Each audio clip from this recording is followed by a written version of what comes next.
Lugar, pangyayari. Hindi. Ay, pangyayari. Pagkain. Pagkain. Oo! Musal.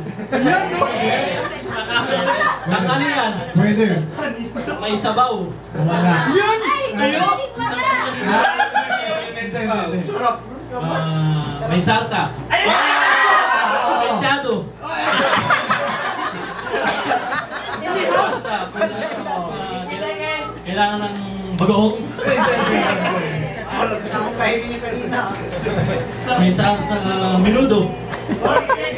Paano wala yung wala isa maganda na. Kaya matagal. Oh. Dennis, ano ba yung ulam kanina ron? Sarap yun. Ha? Manok. Iba! Fried chicken. Ay, sa picture nga, fried chicken. Lechong baboy.